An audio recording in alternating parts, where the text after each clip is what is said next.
The last time I saw the house, it still smelled like cedar and ambition. My father built it by hand, beam by beam, brick by brick.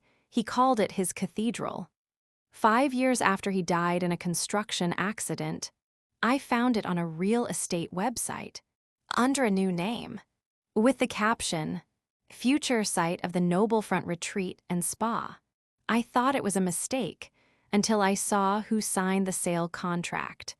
Clara Whitman, my stepmother, the woman who said she was only here to help me grieve.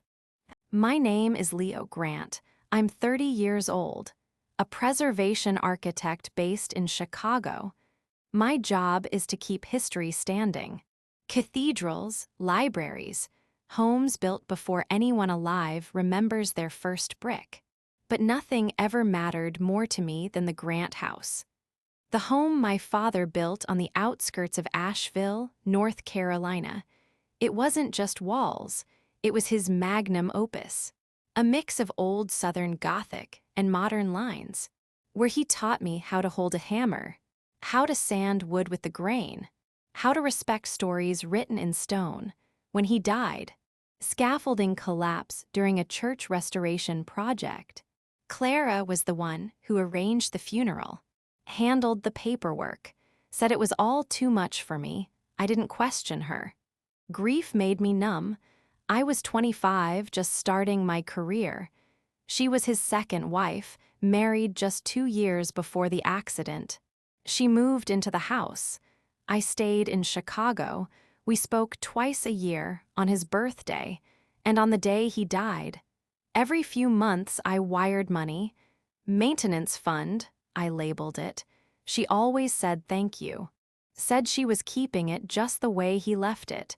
I believed her, because it hurt less than the alternative, until last week. A colleague sent me a link, half-jokingly.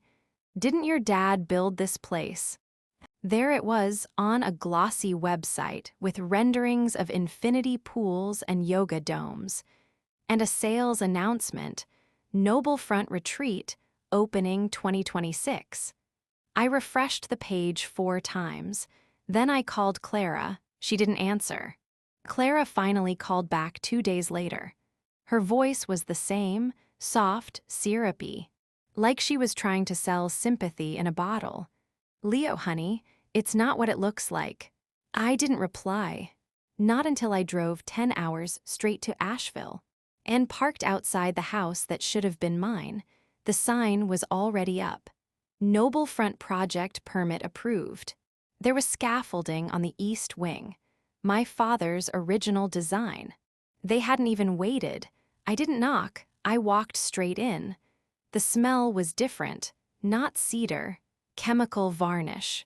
The piano was gone, the one Dad played at night while I did homework on the rug, replaced by a minimalist metal sculpture.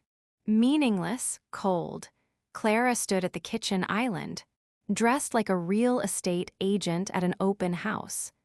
"You look tired," she said. "You look rich," I said back. She laughed, like it was all a misunderstanding. "I was going to call you about it. You signed away his legacy," I snapped. She didn't blink. "I preserved what I could. The house needed repairs, upkeep, and you were too busy playing architect in Chicago." My jaw clenched. "I sent you over $30,000 in 5 years.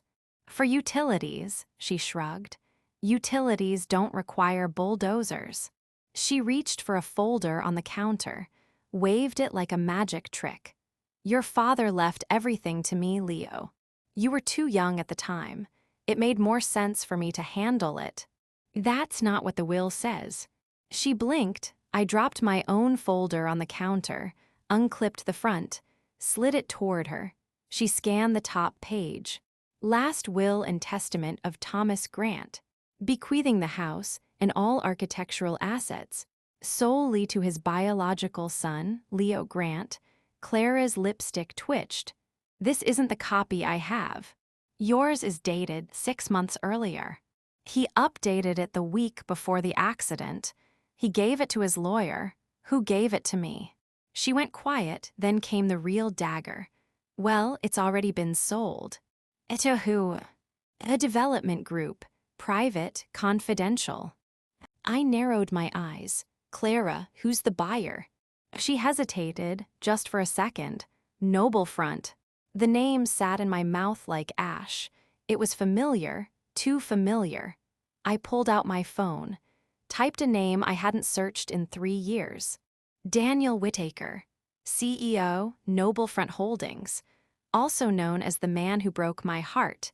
On a rooftop in Boston.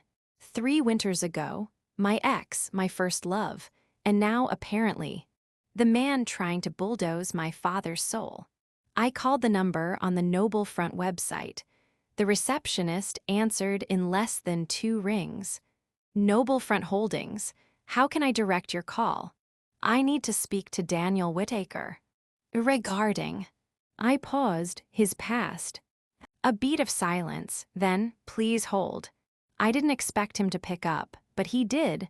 His voice hadn't changed, still smooth, still careful, like velvet draped over glass. Leo. Not Mr. Grant, not sir, just Leo. So he knew. You're building a spa on my father's grave, I said. I was wondering how long it would take you to call. You knew it was mine. I suspected. A pause, I hoped. I didn't have words. He filled the silence. I never intended to close the deal without speaking to you first. Your stepmother approached us.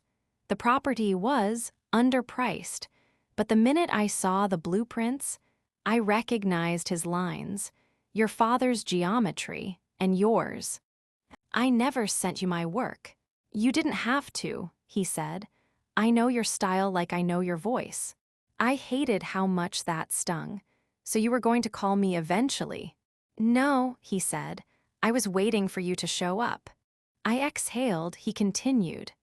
I stalled the closing, told Clara we needed zoning clearance, legal review, contractor evaluation, all lies by the way.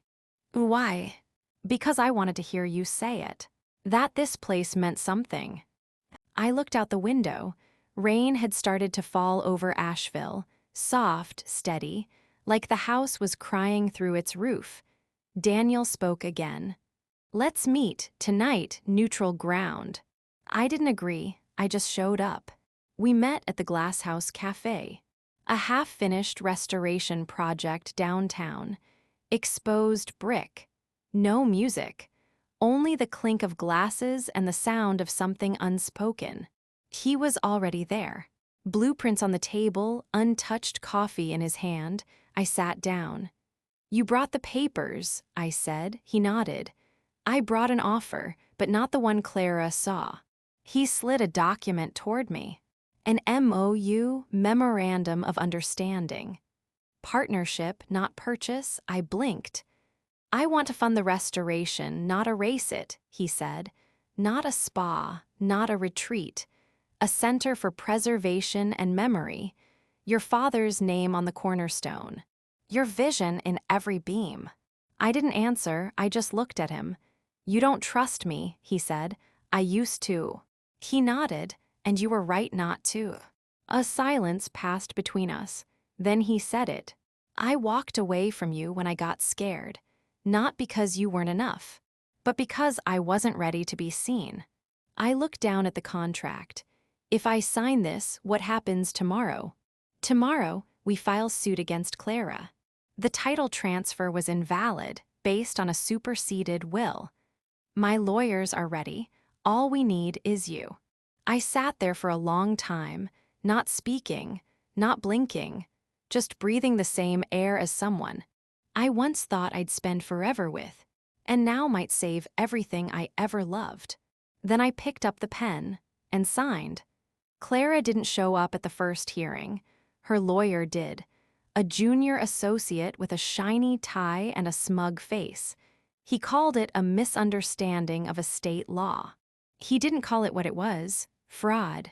But the judge didn't need convincing. The original will, the one Dad signed the week before he died, was notarized, time-stamped, and filed properly. My name wasn't just there, it was everywhere. The house, the land.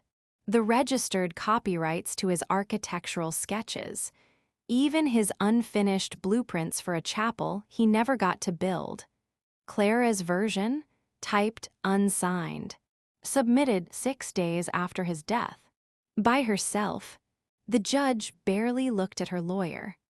All assets revert to Mr. Leo Grant. All transactions made without his knowledge are void. I didn't smile. Not yet. Not until Clara burst through the back doors. At the second hearing. Half dressed, half unraveled. "You little bastard," she shrieked.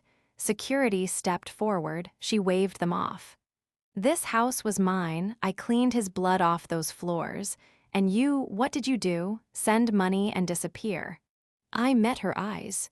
"I sent money because I trusted you." She flinched. Daniel stood beside me, silent, not as an ex, not as a partner, just a witness. "To be clear," the judge said, "you knowingly sold property you did not own, accepted deposit funds from a private entity, and signed under a false claim of sole ownership." I was grieving, Clara snapped. "So was I said, "and I didn't sell my father's grave to the highest bidder." The courtroom went quiet. The judge banged the gavel, case closed, title reinstated. Clara stormed out. Daniel didn't say anything until we reached the parking lot. "You didn't need me in there. I needed someone to believe me." He smiled, always did. 3 months later, we held the first board meeting for the Grant Center for Architectural Preservation, in the very house she tried to sell. We kept the original cedar beams, polished the floor but left the scuff marks from Dad's boots. The piano came back. Tommy, Dad's old friend, found it in a storage unit. Still in tune, Daniel and we didn't fall back in love. Not exactly, but we learned how to build something again, together, not a relationship, not yet, but something more solid, respect. Last week, a student group toured the house. One girl pointed to a framed sketch on the wall. It was Dad's drawing of the kitchen. She said, "It looks like love." And it was, every line, every screw, every beam. He built that place for a future he didn't get to see, and now, I'm the one making sure it's seen. 6 months later, the center officially opened its doors. Local architects, students, tourists who didn't know Thomas Grant's name, but felt something when they stepped inside. We didn't hang plaques. We didn't add QR codes or corporate logos. Just one photo at the entrance. Dad, covered in sawdust, grinning with a chisel in one hand, and a half-finished window behind him, below the frame. "Build for those who will never thank you, and do it anyway." That was his motto. Now it's mine. Mom came back, my real mom. I hadn't seen her since I was 13. She left after the divorce. Left me. And for years I didn't know if I wanted her to come back. But she did. Quietly, nervously. "I saw the article in the paper," she said. "I didn't know if I should come." I didn't speak. She handed me something, an old envelope, addressed in my father's handwriting. "I kept it all this time," she said. "I think he meant it for you when you were ready." Inside was a drawing. Me and him, sitting on the porch. I was 5. He'd sketched it from memory. And below it, in small faded ink, "Leo will build more than I ever could. He just doesn't know it yet." These days, I don't chase legacy. I live it, one wall at a time, one quiet restoration at a time, one kid at a time. Walking through this house and realizing that the past isn't something to bury, it's something you can live inside, protect, and pass on. As for Clara, she moved to Florida. Works for a staging company that decorates fake houses for rich people who never stay long.